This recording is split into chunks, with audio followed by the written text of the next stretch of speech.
All right, this is Chapter 3 homework for Physics 151. Chapter 3. Chapter 3 is on force, the vectors and what have you. The first problem is problem number 1.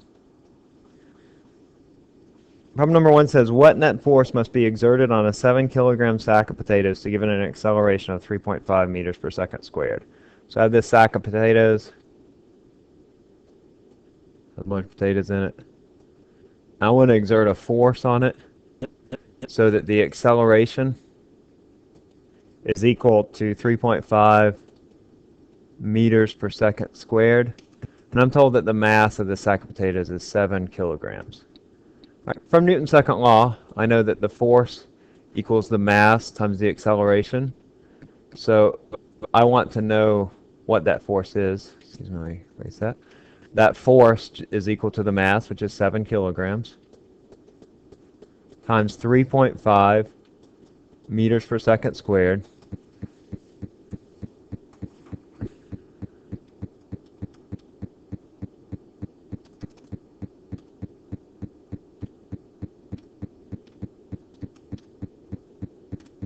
I get 24.5 or 25 newtons. All right, in particular, if this acceleration is positive, my force is also going to be positive, 25 newtons. Let's see. Yeah, it does ask for the net force, so the positive there is implied, but I'll write it. You do need the direction. All right, next is problem number 2. A net force of 30 newtons is applied to an object. I'm just going to write that down. My net force is 30 newtons applied to an object, which is then observed to accelerate at 0.25 meters per second squared. So if I apply this force, my acceleration is 0.25 meters per second squared. I want to know what is the mass. All right, again, go back to F equals ma. My mass, if I divide both sides by the acceleration, my mass is equal to the force over the acceleration. That is 30 newtons divided by 0.25 meters per second squared. That's equal to 120 kilograms. It's like a person, a big person, in fact. All right, 120 kilograms. 30 newtons giving you a quarter meter per second of acceleration. Next problem, number 5. Number 5, calculate the mass in kilograms of a flea that has a weight of 5 times 10 to the minus 6 newtons. So the weight of this flea is 5 times 10 to the minus 6 newtons. Now remember, the weight is just equal to the mass times the acceleration due to gravity. That's from Newton's second law. F equals ma. But this mass, this acceleration due to gravity, has a special value, and we'll call that g. And we want to know what is the mass, so it's Fw over g. Remember, g has a value of 9.8 meters per second squared. We do not use the negative whenever we refer to the value for, or the quantity for g. It does not include any direction. It's just a magnitude of the acceleration. So that's 5 times 10 to the minus 6 newtons divided by 9.8.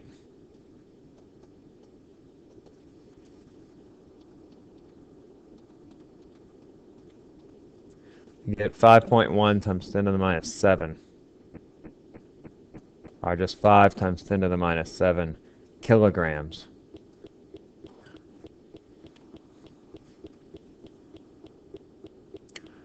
Number 6. How much kinetic friction will there be in a knee joint if the weight supported by the joint is 500 newtons?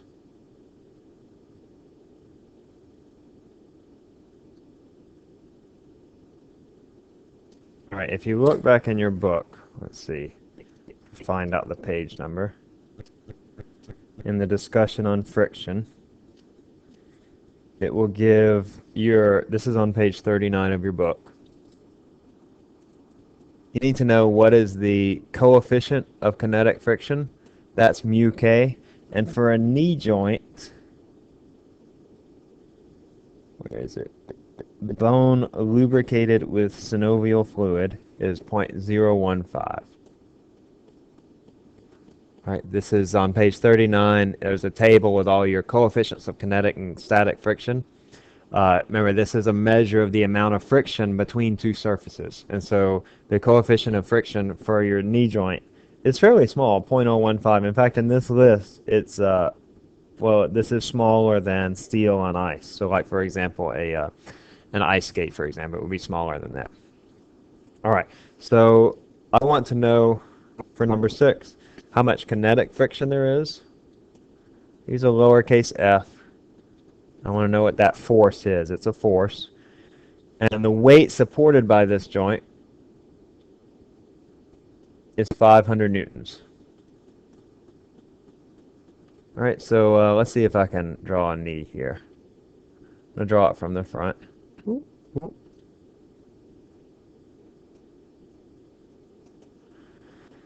I want to know how much kinetic friction there is. There is a force that's pushing down of 500 newtons. And that causes the two joints to come close together and to press close to one another and increase the friction. Now, there's an opposite force that pushes back of also 500 newtons. And we'll call that the normal force. It's a force that pushes back. This Fk, the coefficient of the kinetic friction, is equal to the coefficient of kinetic friction times that normal force. All right, so if I'm pushing down with 500 newtons, the knee joint is pushing back up with an equal number of 500 newtons. That's from Newton's third law. I want to know what Fk is. It's 0.015 times 500 newtons. That gives me 7.5 newtons of force. So my kinetic friction is 7.5 newtons of force. All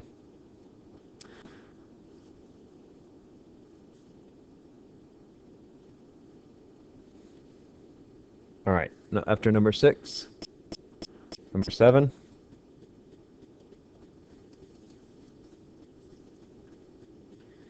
If a steel spatula experiences a frictional force of 0.2 newtons, so my frictional force is 0.20 newtons, while scraping against a Teflon frying pan. Now, if it's scraping, is this kinetic or static friction? Is it kinetic or static? If it's scraping, it's moving, so that means that it's kinetic. So I'm going to write Fk because that's my kinetic frictional force. What is the normal force between the spatula and the pan? All right, so I want to know now what is the normal force. And I've already said that Fk is equal to mu k times Fn. So I need to figure out what is that mu k. So if I look back on page 39 on that table, I have Teflon on steel. The coefficient of kinetic friction is 0.04. So mu k is 0.04. So Fn, Fk over mu k, that's going to be 0.2 over 0.04. I get 0.008 newtons. 0.008 newtons. After number 7, chapter 3, number 9. What is the tension in the strand of spider thread when a spider of mass 1 times 10 to the minus 4 kilograms hangs motionless from it? Let's say I have a spider thread, spider hanging from it, and I want to know what is the tension. This spider has a certain weight, the force weight. That weight has an equal but opposite force, that is the tension in the thread. So the tension is equal to the weight. This comes about from Newton's second law, by the way. The sum of the forces equals mass times acceleration. So the tension minus the weight equals the mass times the acceleration. But in this case, the acceleration is 0, so the tension is equal to the weight. All right, I have the mass, and so I can calculate this. It's just m times g. It says that the mass of the spider is 1 times 10 to the minus 4 kilograms, and g is 9.8 meters per second squared. So that's going to be 9.8 times 10 to the minus 4 newtons. That's the tension in this spider web.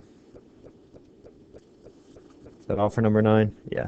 After number 9, number 20. Number 20, two movers push horizontally on a refrigerator. One pushes due north with a force of 150 newtons, and the other pushes due east with a force of 200 newtons. Find the direction and magnitude of the resultant force on the refrigerator. All right, so the first one pushes 150 newtons to the north. I'll draw this as a vector.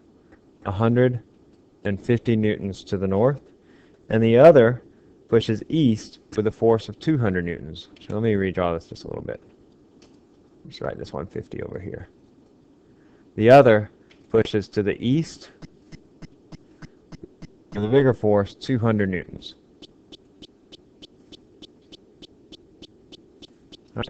I want to know what is the magnitude of these vectors. So if I were to add these two vectors up graphically, I would start here, draw a line right there. All right. For this problem, let's just find, instead of finding the direction, let's just find the magnitude. So I want to know, what is this force equal to? What is the magnitude of that force? Notice that this is a right triangle, and so I can find the magnitude of that force is equal to 150 squared plus 200 squared, the square root. This is from the Pythagorean Theorem. Remember, Pythagorean Theorem is a squared plus b squared equals c squared. Where this is a, this is b, and this is c. All right, and that's where that comes from. So if I do this, 150 squared, 200 squared,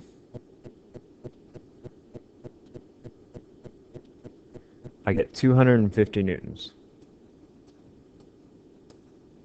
So I can take two vectors like that and combine them and find out that their net vector, the combination of those two vectors, the combination of those two forces, gives me not 350 newtons, which would be 200 plus 150, but 250 newtons. All right, after number 20, number 37.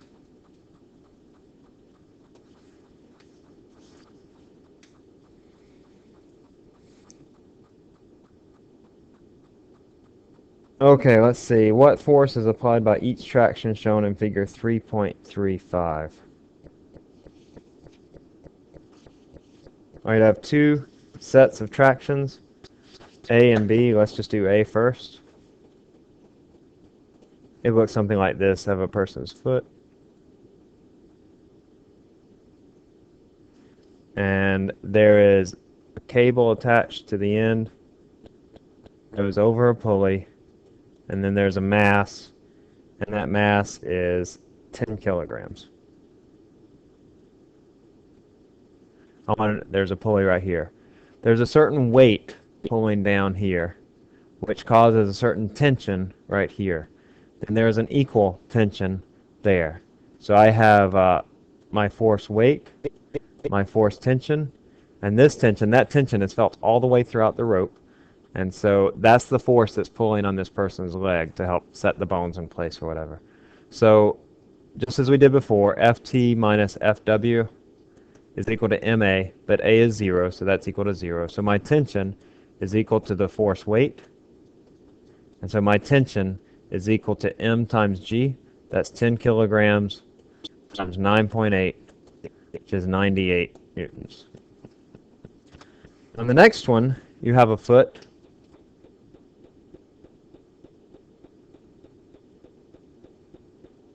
And it's being pulled.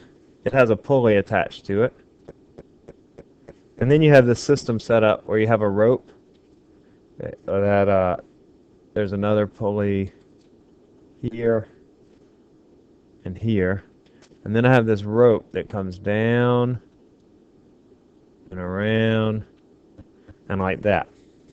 And then I have a block, a 10 kilogram mass attached right there. It has a certain weight and a certain tension. All right, so you still have the same tension in the rope, but because this rope has the same tension throughout, you actually get two vectors up here. You get a vector there, and you get a vector there. So this is Ft, and then this is also Ft. So the net force on this foot is going to be pointing in this direction. I'll call this F foot. F foot is going to equal Ft plus Ft, because it's like I have two ropes that are pulling on this rope, on this foot, with the same tension. I can figure out what that tension is here. Just as it was before, you have the same tension. The tension is equal to the weight, which, as I showed before, is 10 times 9.8, or 98 newtons. And so this is equal to 98 plus 98. So that is 196 newtons. So I've doubled the amount of force just by having this, adding in this little pulley. All right, I think that's all for chapter 3. Yeah, number 37.